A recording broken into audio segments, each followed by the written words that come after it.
welcome to Thursday. We're getting ready to go out of town, and so I thought we'd just do something fun today and do a little open Q&A if anyone has any questions. If not, I have some exciting news to share. And yeah, I just got an email this morning from Fear Free. Fear Free, if you're not familiar, is an organization that is all about teaching vets and the staff at the vet and trainers and sitters and groomers and pet owners a ton of ways to prevent and alleviate fear, stress, and anxiety in all of those contexts. And it's a fantastic program.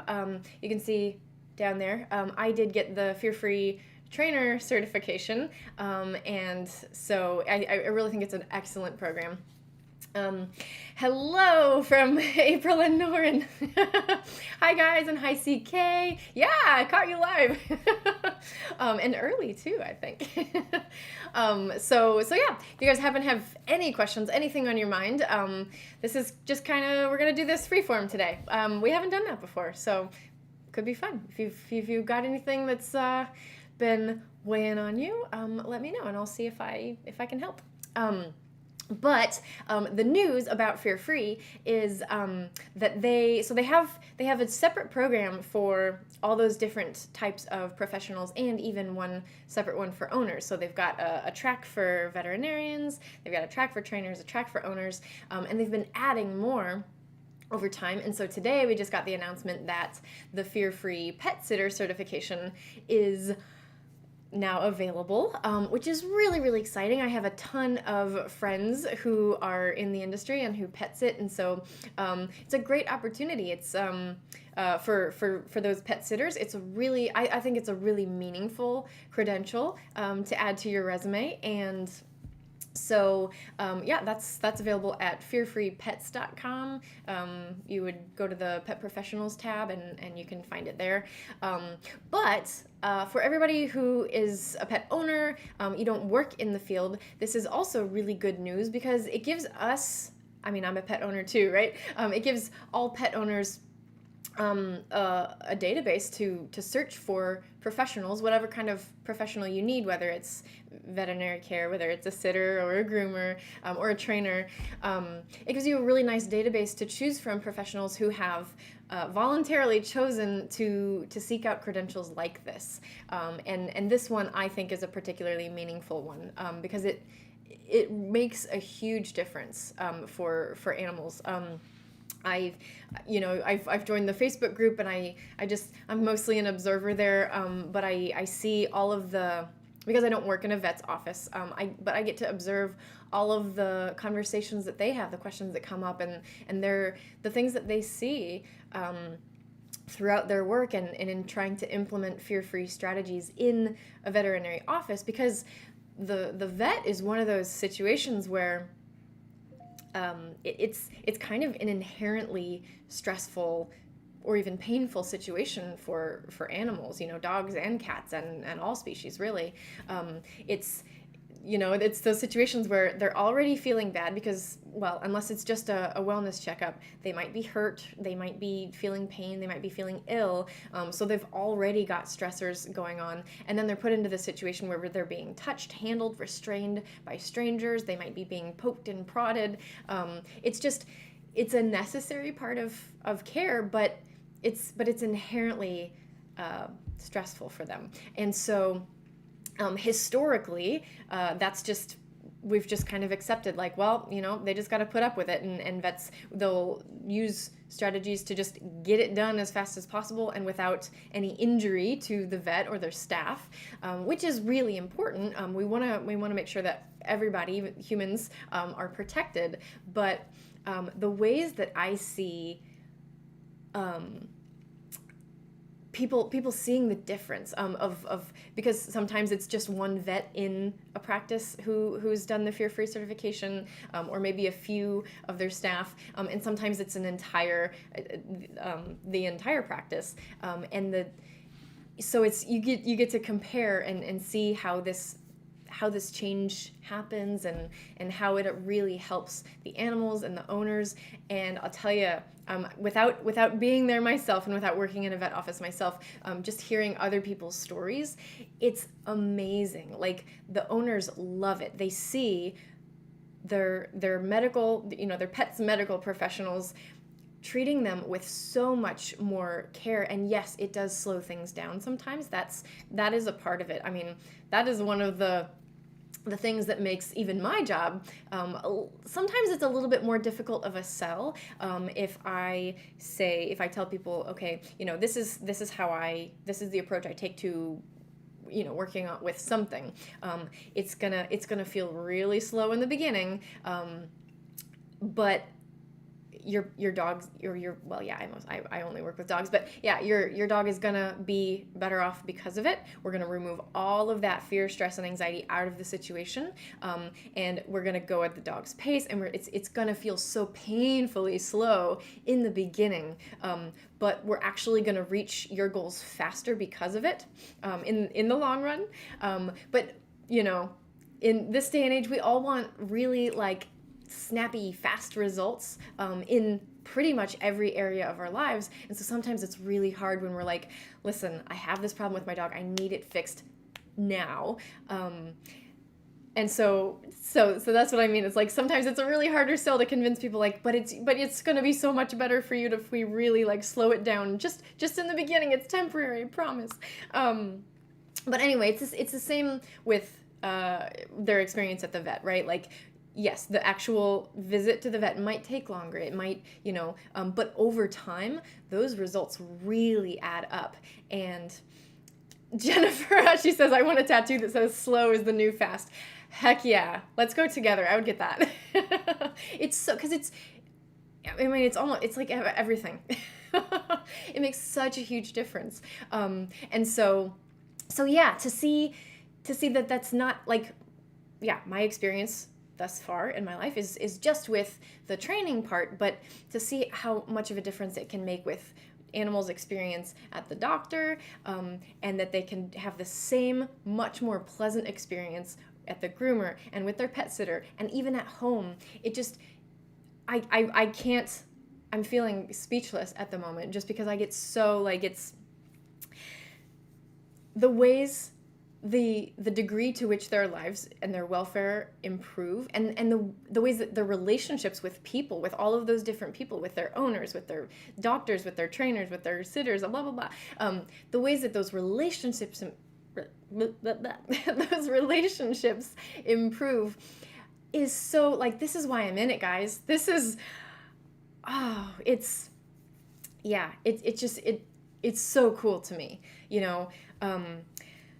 and I think one of my early-ish experiences just working in the dog world was with an incredibly fearful puppy who had been brought to the United States at 5 months old. Probably either had minimal experience with humans or maybe not very good experience with humans at the point that she was adopted and became my next door neighbor. And so I offered to help, and seeing, being able to work with this dog and her people who were absolutely wonderful and so patient with her, to see a dog who is so fearful that she wouldn't, just to illustrate, I love telling this story because I think it's, I don't know, it still blows my mind even today. But when the first time I met her, since I live next door, and my schedule allowed for it, I offered to do twice daily. I'll just pop in and let her out to potty while they were at work, right? I didn't know how it was gonna go. I told them, I will not force this dog to do something that she doesn't want to do. This is how I work, but I will try. And they were all for it. So we did that, and I would go into her house, and she would be cowering in the corner in her crate, which was open, but she'd be just all tucked away in the corner, just terrified of me. And all I would do is I would go, they had a little back patio area where she could go out to go potty. So I would just go, I wouldn't look at her, wouldn't talk to her, just open the door, come back, leave some treats on the ground, and leave. I didn't try to interact at all. And we did that for a few days, and for a while, like I would come back the second time and she wouldn't have even come out and eat the treats. Like she was that terrified and forget even like trying to leash her up or take her out into public. She was scared of everything. And I can't remember exactly how long we worked together before they moved out of town, but I want to say it was maybe 2+ years. And in that time, she became more comfortable with her owners and with me, to the point where I was able to start taking her out on daily hikes with other dogs. We would put her in the car, she'd ride to the park or the beach, wherever we were going that day, and then she was off leash, and she was, I mean, the pictures that I have of this dog just still, they give me goosebumps. They make me just grin ear to ear because she was grinning ear to ear, you know? She, like, to see this dog who was so shut down, completely transformed into a dog who's, like, totally relaxed, like, relaxed face, like, mouth open, tongue lolling out to the side, like, just overjoyed to be where she was.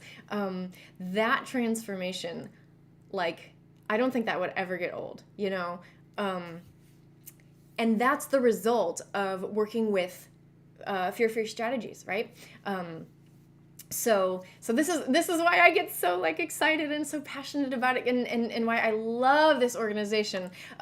So yeah, if I'm not overselling it, pet sitters, go check it out. It's a fantastic program. Pet owners, if you don't already have pet pros that you love in each of these different areas, if you're looking for a better fit, the Fear-Free Pet Pro database could be a really good resource for you. So yeah, it's out there, the pet sitter program. Actually, now I'm curious because I know that they were working on the groomer program, and I don't know if that is already out or if that's still coming. So I'm going to check it. I'm going to actually just Google it right now. Okay, programs. We have the trainer certification. We have the, oh yeah, wait. Yeah. Okay, so yeah, the groomer, fear-free, I feel like I'm stumbling over my words still. The Fear-Free Groomer Certification Program is also already out there, which to be honest, I don't have a lot of personal experience with groomers, but I have had a lot of clients who went to groomers regularly, and okay, been out for about a year. Thanks, Jennifer.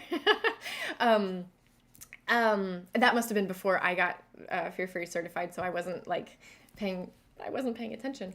But yeah, so yeah, I don't have a lot of personal experience with groomers, but I do know that also, just like the vet, grooming can be an inherently scary, bad experience for dogs.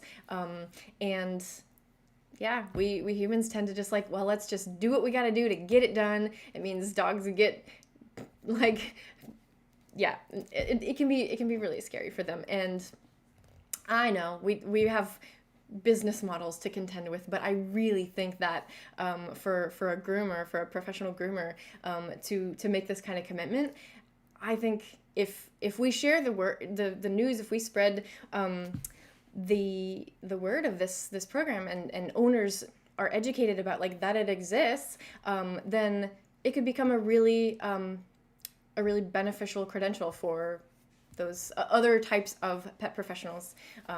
And then you won't have to worry about, yeah, we're going to take things slow, but those relationships are going to be so much better because of it. Those animals are going to be so much better off. So anyway, all right, enough about that. I checked my email this morning, and I saw the news about the pet sitter program, and I was just like, I don't know. Like, I'm not doing a lot of pet sitting anymore these days, but I'm oddly like way more excited about it than I probably should be. But anyway, I just wanted to let you all know. I wanted to shout it from the rooftop, so there's that. But how are you guys? Tell me, what's new? April, are you and Norin still there? Do you have, do you want to let me know like how it's going? You guys went on a trip recently and you've come back and it went really well. Let me know like um, yeah, how's Norin? Are you back to working on the training? Um, and CK, if you are still here, do you want to let do you want to let me know how? I know you've been talking about getting another dog someday, but is that in the near future? How soon are we talking? Because I will be really really excited to see because I know what type of dogs you're looking at, and I love them. So spill the beans, guys. Let me know what's going on. Who else is here? If you're watching, please say hi. It's always nice for me to know who's hanging out. I would love to tailor these weekly live streams to what you guys need, what you want to see. So yeah, that means I got to know what you want. So let me know. But yeah, give me just a second. I made myself my matcha latte, which has been I kind of replaced coffee with this recently, and it's my morning routine. I'm a little late on it today, but we got up and we're well, had to have a sip. We are getting ready to take Dizzy on a trip to a national forest. So apparently we've got rainforest here. So I'm excited to see what it's like up there. But yeah, I'm also a little bit worried because we've been having like triple digit weather here in Washington, and I've been loving it, to be quite honest. I mean, living in San Francisco for 6+ years. I love San Francisco. That's like where I belong. But it also like there's not like a real summer. Summer's actually pretty chilly, and it never gets up to like the temperatures that I was used to growing up. So just, I don't know, maybe it's a nostalgia thing, but like, I don't know, I just love being hot. And so we're going to this national forest, and when we checked the temperature just maybe an hour or two ago, it was like 54 degrees.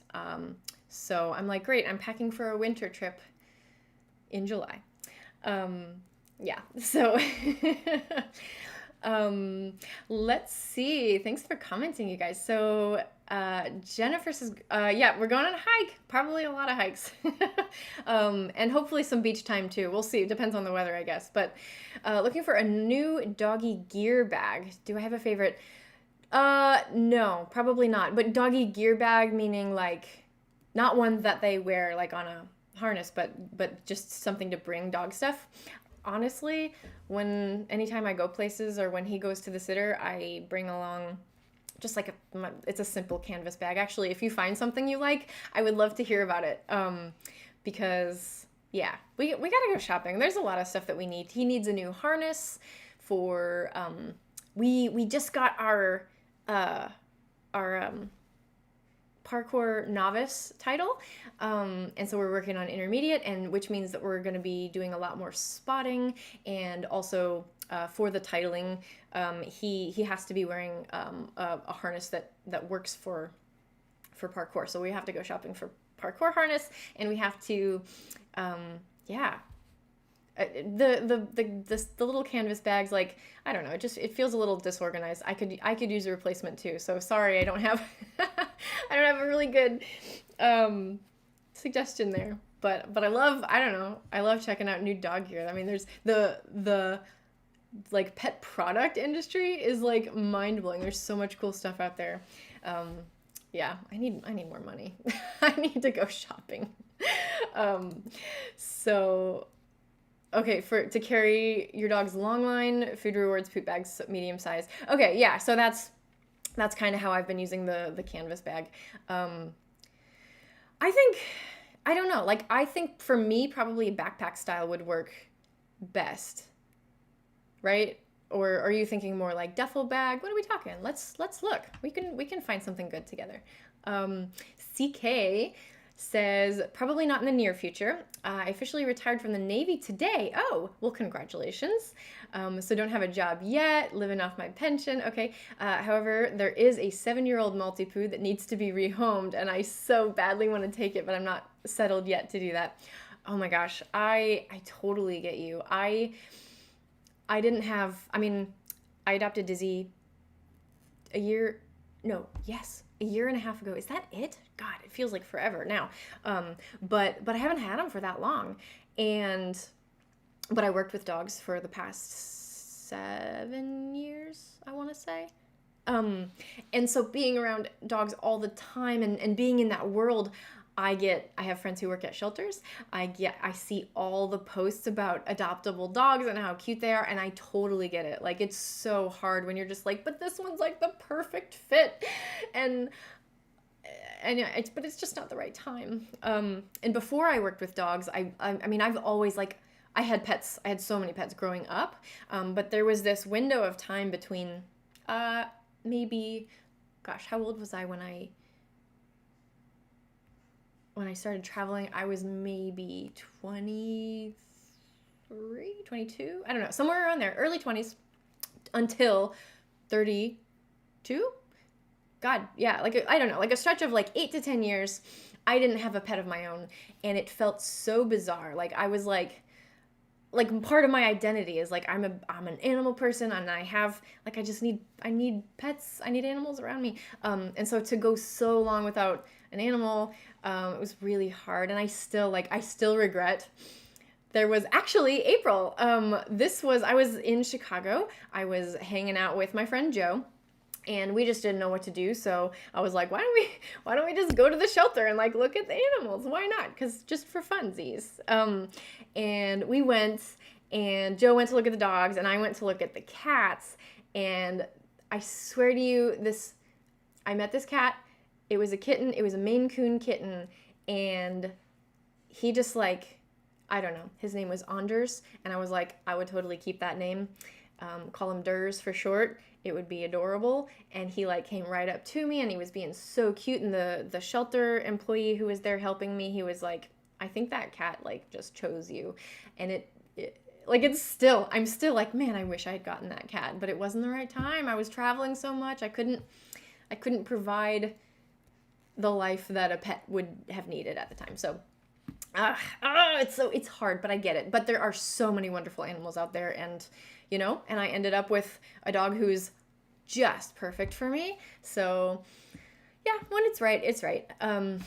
Let's see. Okay, so this Maltipoo has a really good home now. Current owners just have to travel a lot and leave it home alone right now, and want to give it a better home. So yeah, exactly. So all of us, you and the owners and me, we were all being very responsible pet people by just, waiting till the time is right or finding the right home. And you know what? And that's exactly how I got Dizzy too. He had a family who loved him, loves him still. I mean, we have visited them on multiple occasions, and he still sees them and just like gets so excited, like way more excited than at any other time I have ever seen him. He loves them still, and they love him. And but there was a time, and they decided that they just didn't feel like they could meet his needs, his exercise needs. He's we think he's an Aussie mix. They are very energetic dogs. He was an adolescent at the time. He was 9 months when he came to me. But yeah, they made that difficult call to try and find a home that could provide what he needed, even though they really loved him. So yeah, I know that that's very hard. But sometimes it works out for the best. I think. I mean, they have said, and I want to think that he's really thriving. Where is he?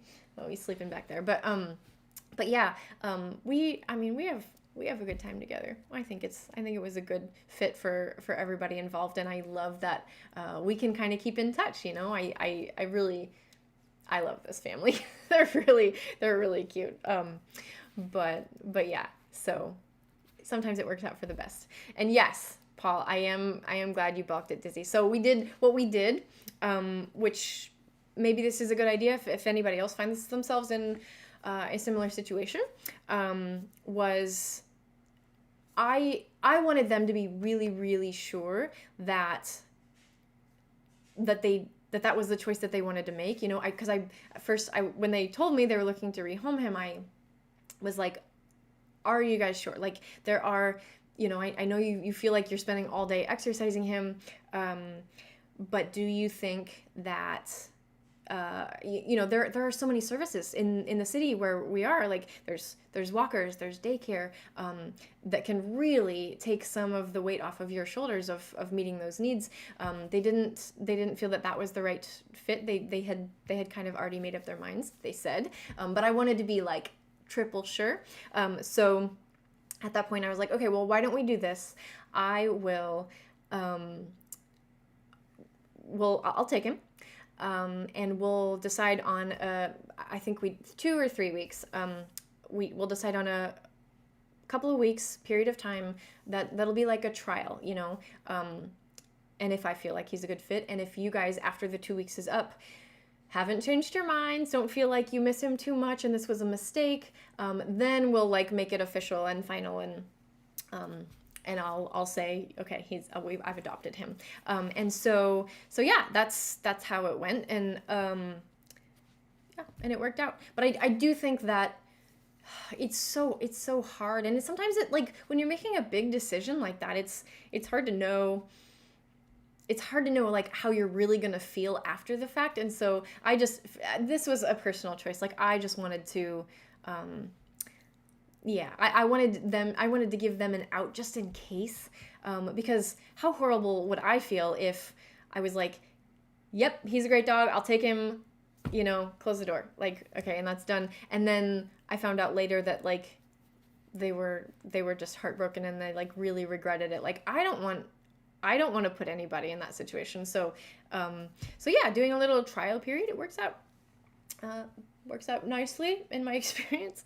But yeah, but during, the whole reason I'm telling that story is because during that trial period, I was taking Dizzy out places, he was meeting friends, and everybody was like I can't tell you, Paul, in addition to you, like, I had so many people who were like, oh my gosh, like, if you don't want him, send him my way. I don't know, you know, and people say that, like CK was saying, like, we see or we hear of dogs who need homes all the time, and sometimes they're like, oh, that would be a perfect dog for me, and but then, you know, so we have that initial like, I want it, and then you're like, okay, let's be realistic and let's be responsible. So I don't know how many of those people would have actually wanted to adopt a dog at that time, but he was a hot commodity, everybody. I mean, he's cute, isn't he? Yeah, people liked him. I loved him. I mean, I loved him from the moment I laid eyes on him. I knew him from a puppy class that I was teaching. They attended as students, and they were so, like, it was really a joy for me to watch them working together. You know, like, the daughter of this family was 3.5 at the time, I think. I don't think she was 4 yet. But she was doing a lot of the training, and Dizzy was so good for her, and it was just so cute. And I was like, oh, like, yeah, that, I didn't want to take a little girl's dog away. Like, I was given, this was terrible. Oh my gosh, you guys. I was given a dog when I was about 4, I think. You know, the memories from that long ago, like, they're not super reliable, but I thought, okay, for years, for so many, like my whole life, until maybe last year, I have had this vague memory of being gifted a dog at Christmas when I was about 4, and like in the box and everything, but it was given to me by like an aunt or an uncle who had not asked my parents if it was okay. This was the memory I had.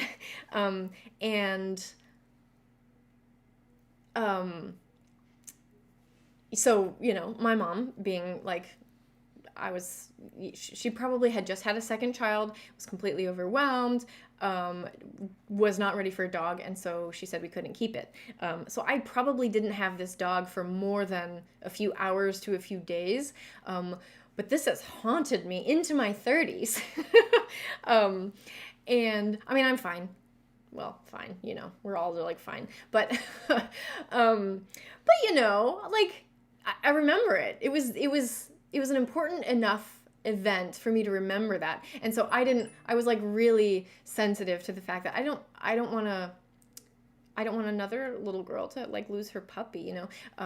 But another lesson comes from this, guys, which is don't gift animals. Animals are not appropriate gifts for anyone unless you've discussed it first and they've approved it, and maybe even they've picked it out with you. But no, pets are not good gifts. Maybe we should do a whole show on just pets as gifts. Actually, yeah, I'm gonna start working on that today, because it happens all the time, happens every year. Birthdays, Christmas, and sometimes it works out fine, but it's really, really not a responsible choice, and it's not fair to the animals if that animal doesn't end up being a good fit in that home, because rehoming is hard on animals. And so don't give pets as gifts. Let's see. Paul says, I'm a sucker for dogs who lick faces but don't make you sneeze. Also that black-tipped tongue. Yeah, so he's funny. He's got a little black tip on his tongue. I don't know what breed that might have come from, but it's a funny little, makes him unique. But yeah. Oh man, I'm sorry. Like, being allergic to dogs that's tough. And Paul says that Dizzy's the only dog he's met so far that hasn't made him sneezy. You enjoy the face licking, though. I'm not a huge fan. I don't really encourage Dizzy to do that to me. But he's a big face licker. Yeah. Grimskull says, Dizzy sleeping, need to teach my pooch how to do that on command. Good luck. Grim, tell me about your dog. I don't know the deets. But yeah, sleeping on command.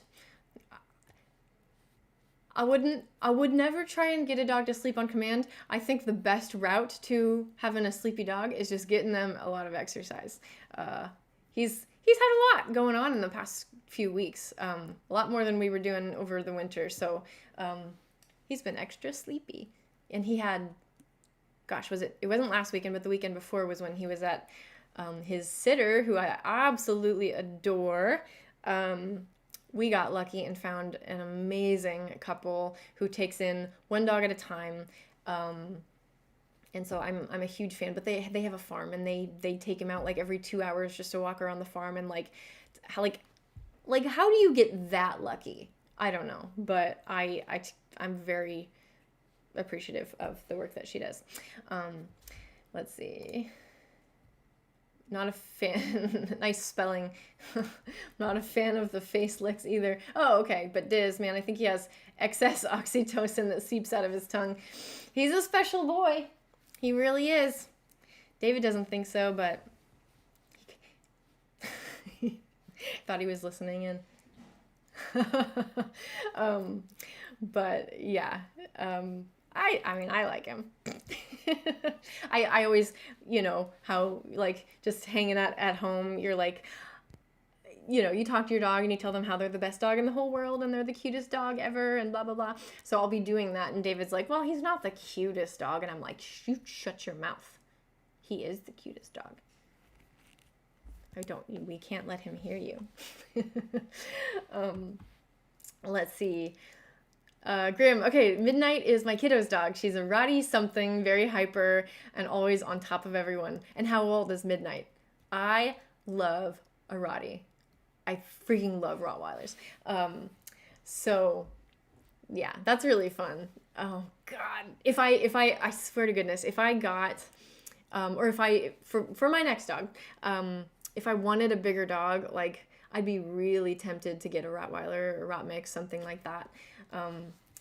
Yeah, so, yeah, thank you. David can shut his filthy mouth. Dizzy is cute.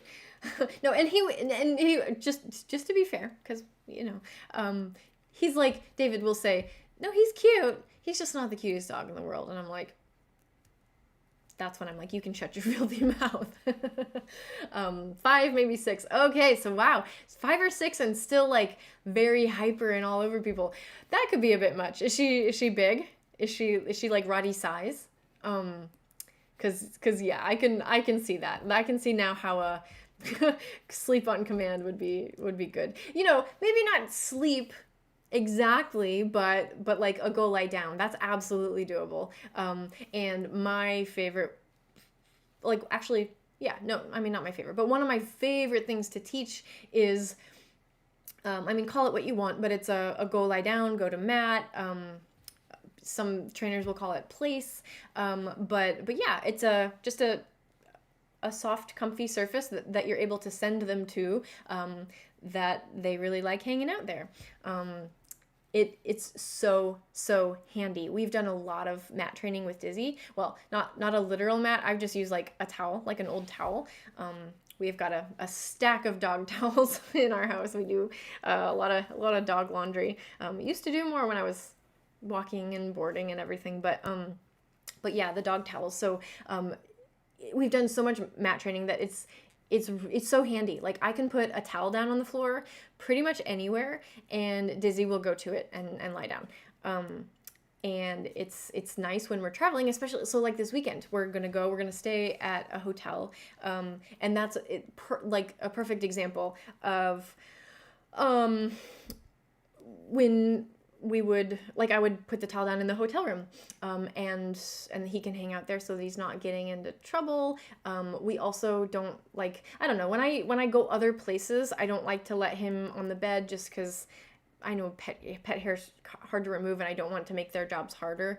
So we don't let him sleep in the bed when we're traveling, and so the mat is a really nice tool because he's very used to it. We can take it with us, put the mat down. He's like, okay, I sleep here, and no issues at all. He stays there all night. We get up in the morning. Everybody's happy. And another example of how useful this is. So Dizzy has some separation issues. It's been really hard for him to be separated from me, and so this sitter that I was just raving about was really patient with me and with Dizzy in easing him into being away from me with another person, strengthening that relationship so that he felt comfortable with her and in the new space. And so for this recent weekend where he was there for four days, I sent him with a towel, and I explained, this is something we do at home, and so maybe having that familiarity will help him feel more comfortable here too. If you want, here's a towel. If you lay it down, like, maybe that will help, And she said it worked wonderfully. She said she thought it really helped. And so yeah, these are some examples of how some really solid mat training can do you wonders. So yeah. Grim, maybe, let me know if that's something that might help. I should be putting together some resources for that kind of thing, because it's not that hard to teach, and I think it's really fun to teach, actually. And not only that, it's so incredibly useful. So yeah. Okay, medium size, skinny Roddy. Her markings are Roddy. She's about disease size. Okay. Yeah, Scribbles mat training. Totally. I'm telling you, I can't overstate it. I think it's great. I missed a comment from CK. Let's see. She says, so the neighbor dog was recently adopted, and it's a mix, and it's part of a breed I've never heard of. Oh, Catahoula leopard dog. Yeah, my friend has a Catahoula mix too. Can't say I know a ton about them, but her dog is pretty cool. Have you? I'm assuming you've met the dog. Do you get a chance to play, like, with? Until you get another dog of your own. I hope that you get the chance to, like, play with a lot of dogs that you really like, because even in that interim where we are pet free, it's still so nice to spend time around animals, isn't it? That's why I got into into this business in the first place. You know, when I started working with dogs, I was a dog walker, strictly just walking, and yeah, and I literally, you guys, this is kind of a funny, well, kind of sad, kind of funny, but I was like, I was really depressed and going through another difficult transition in my life, and I had been previous to that, I had been a travel agent. My degree's in hospitality, travel, and tourism, and yeah, I just moved, and I had just, well, I hadn't just moved. I had been traveling for 2 years, and didn't have a home, and then kind of landed somewhere, and that transition back into like being like a normal person, like living in just a relatively normal life. Like, it was hard. Transitions are hard. Change is hard, and that's true for us. It's true for animals too. It's why I think I feel so empathetic towards them in a lot of different scenarios, is because I can see the similarities that we share. But anyway, I was going through this transition, and I was trying, like, I had gotten a job at a hotel. I was thinking, like, this is sort of in my realm. This is where I have, you know, the most experience, and it was a good job, and you know, I felt appreciated, but it was hard, like, being inside, because, like I said, I'd just been traveling and doing, like, being outside. I'd been working on ranches and fishing, commercial fishing in Alaska, and I'd just been outside, and going from that to, like, having a strict schedule, like needing to be inside for the bulk of the day. I had a hard time doing it, and so I was down, and I was like, I need to be outside, and I need to be around animals, and I need to be doing, like, physical work. So I literally, like, Googled, like, jobs with animals, or Craigslist, you know, and just looked for local job listings, and I got started working with a local dog walking company. It was great for me. It was, it was a good experience. I really enjoyed the dogs. I really enjoyed everything that I learned. And it led me here because in San Francisco, you're not permitted to be a commercial dog walker without a little mini certification. It's like a 4-day training on pack management and learning theory, and just like a little taster. And that class was what sparked my interest in behavior and training, and what led me here. So yeah, just that need to be around animals. Being around animals is the best. I love it. If you guys are here with me, you probably agree, I bet. If you don't, let's talk. I'm so curious to hear. Because I do have friends who are like, pets are gross. I would never have an animal in my home. Like, can you believe it? Like, it's hard. It's one of those things, like, it's like a mental exercise. Like, I really want to understand, but it's very hard. So, oh, good, CK. She says, my brother is home for the summer, and he has his little Shih Tzu dog, so I get to play with her. Definitely getting my dog fix. Okay, glad to hear that. And let's see. Oh, yeah, so the Catahoula neighbor is shy, but she's beautiful coloring. I'm assuming you mean 6 years old, not 6 hours old. And has some pit mix too. Okay, that's sweet. Honestly, the shy dogs have a special place in my heart. Like the story about the little dog who went through that incredible transformation. Like, yeah, like the shy dogs. Oh, they're the best. Let's see. Oh, that's right. April, she says we're in the process of moving. Our boy is anxious because of all the packing. Any advice for keeping him calm and how to settle him into a new apartment? 1 block away from our original one. So it's not a big move in terms of location. You're still going to be in the same spot, just a new apartment. Yeah, I do have some tips.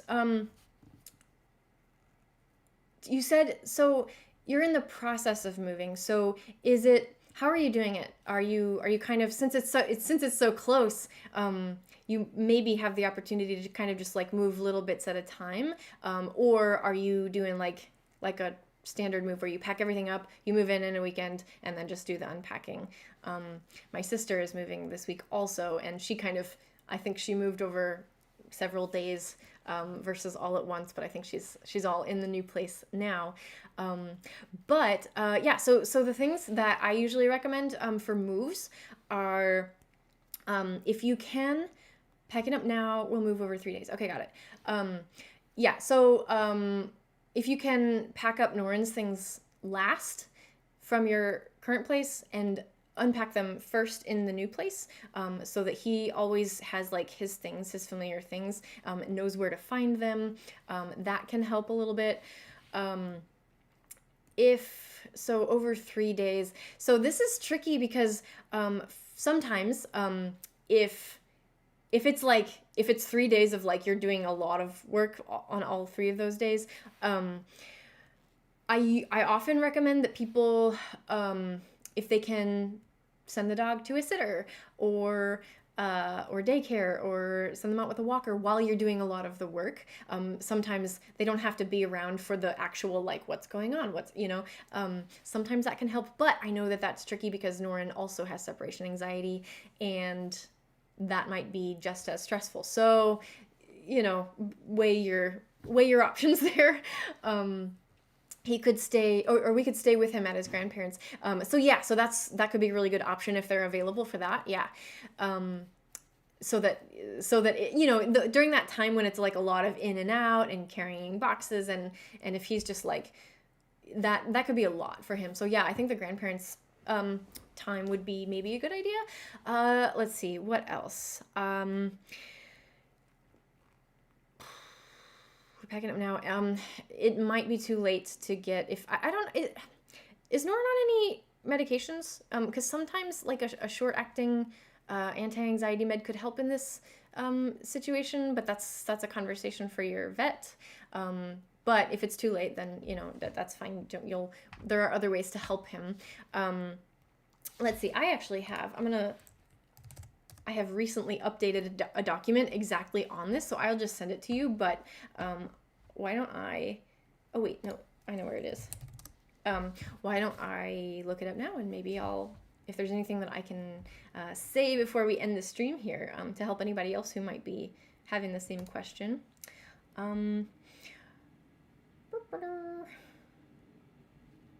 Okay, so that stuff doesn't apply because you're just moving locally.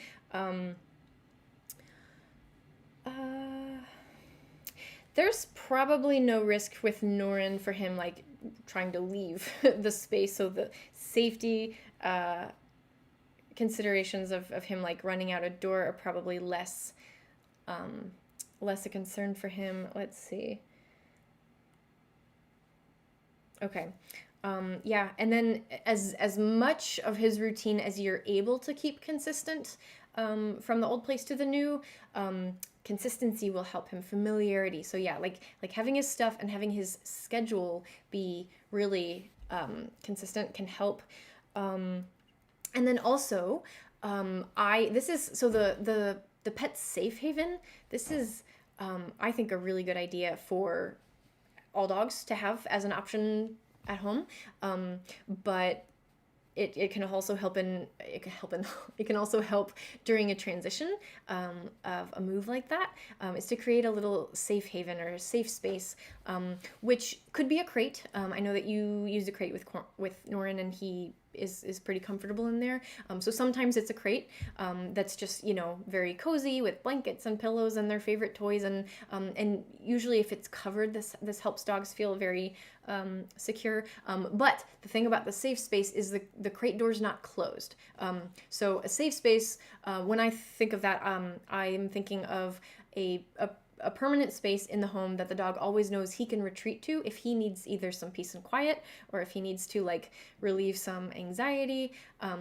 But it's never a space that they're locked into, which is why I just want to be very clear about the use of the crate in that scenario. So sometimes sometimes it is a crate. Sometimes it's just like under a bed. Sometimes it's a back room that a dog feels really comfortable in. But like a quiet, cozy, covered, comfy, all the C's place that the dog chooses to go into, that kind of safe space. Let's see. We have trazodone, but I'm thinking to exercise his mind and body well to tire him out. Yeah, absolutely. Definitely doing maybe extra physical exercise training or food puzzles. Yeah, definitely doing all of that extra stuff. Absolutely. That should have been the first thing I said. That's a really good go-to. Having, yeah, if they've got all of the energy pent up and they're anxious, like that's definitely a less good option than if they're like tired but still have something that they're worried about. We can bring it down a little bit by tiring them out mentally and physically, for sure. We don't have one of those safe spaces yet, just his crate, so I will create that. And it could be his crate. You can absolutely use his crate, like, because I think you guys have it set up just all the time in the same spot, right? If that's the case, and if he goes in there already, then the crate absolutely works as the safe space. That's fine. For some dogs, they actually like the crate. That's what I have used for Dizzy as his safe space. So the crates are not bad. I love crates as tools. Sometimes people think like, well, if I put him in the crate and close the door, he'll be fine. But actually closing the door, like just that part of it, creates more of a problem. It's why one of my big complaints in seeing pet ads for pet things is when people advertise anxiety crates. That's not a thing, guys. There is no crate that is gonna relieve your pet's anxiety. The crating aspect of it is not what relieves anxiety. If you're closing the door, being locked in a space makes nobody feel better. But yes, dogs are denning animals, but the key difference is that a dog always has a choice to leave the den, right? So don't buy into that whole anxiety crate thing. That's there's a crate manufacturer or retail company, and I like their crates. I don't have one, they're very expensive, but if money was no object, I would buy one, because I think they're very sturdy and they look really cool. But they keep advertising as like anxiety crates, and I'm like, no, it's not that. So anyway, hey Jesse, good morning. We're just having a kind of free Q&A, so it's just been a fun little conversation. We've touched on a lot of fun things today, I think. So let me just check real quick. So you had some great ideas already, April, tiring him out, moving his stuff, making sure he's got a safe space. Don't wash his beds and blankets just yet. Those familiar smells can also help some dogs. And then just for training purposes, be sure to, like, as soon as you're in the new place, start spending some really like quality time with him, whether that's just play or whether that's just play or you're doing some training or whatever. But you also just for some dogs, it's good idea to like do some refresher of the training that you've done already, stuff that they know well, because things like house training, sometimes they don't transfer perfectly to a new location. So just kind of you want to be one step ahead of the game there. Just make sure that he knows where to go potty in the new place right away, and then they get right back where they are potty trained. But yeah, sometimes people move and they're like, oh, my dog is peeing everywhere. I don't understand. He's house trained. And I'm like, but is he house trained in the new spot? Okay. So yeah, that's all good ideas. Do you want me to send you this little document, April? We've said all the important things, but just in case you want reminders, it's a nice little resource. Oops, Dizzy's up. Yeah. Hi, sleepy guy. He's been very like cuddly needy the past couple days, and I mean, I love it, but also I'm kind of worries me. I'm like, why are you extra smooshy? Why are you extra smooshy? We have this moment every morning when, like, between waking up and getting up, when I will reach for my phone and he comes over and he's like, "It's cuddle time, Mom." And I'm like, "Yes, it is." And I'm also scrolling. And he's like, "Nope, it is cuddle time. We need one-on-one. I need you right here." And I appreciate it. It's a really good reminder that, like, for one, get off your phone. And for two, yeah, it's good to give the ones you love some really meaningful one-on-one time. Undivided attention. It's important. On the daily, guys. Okay. Did you say he's prego? Oh, because he's needy? That would be a shocker. That would be a real shocker if my male neutered dog was prego. But on the other hand, dizzy puppies, oh my God, they would be the best. Cusco would shut my laptop when he wanted one-on-one. That's so cute. Yeah. I mean, they know. They're not dumb. They know when we pull out those devices that means they're not getting attention. I just think it's so, like, I don't know. It's amazing that they do that. All right. Did I miss anything? Okay, I don't think so. But, oh, Graham says, I use crates to keep them out of trouble when they can't be watched. Yeah, and that's the main use of crates for me. It's a management tool. It's great. I think it's also great to, like, simultaneously, we teach them to love being in there while we kind of use it to just keep them out of trouble. And it's a great way to create a dog who doesn't develop bad habits and who's comfortable being confined. I'm a fan. Like, I know not everybody's a fan of using crates, but I really like them. As long as we're not shoving dogs in there against their will and traumatizing them, you know. But anyway, yeah, Paul, veterinarian. Turns out Dizzy is a Dizza. Yeah, that would be a shocker. Oh my God, he's so good. Look at him on his little bed. See, that's the mat training, you guys. Also, it might just be a really comfy bed, but still, I can say it's the mat training. Oh, he's the best. He's my favorite. Anyway, okay, all right. Well, we have a little bit more packing to do, so I will let you guys go. But thank you so much for hanging out and having a conversation with me. This has been really fun. The free form, the Q&A has been. It was our first time trying that today, and I think it worked out pretty well. So maybe we'll do this again sometime. Anyway, you guys have a wonderful weekend. Keep those puppies safe and protected from, if you've got a neighborhood where fireworks are allowed, make sure to keep your dogs feeling comfy. But yeah, have a good one. Have a good celebration. And I will see you next time. All right. Mwah! Bye-bye.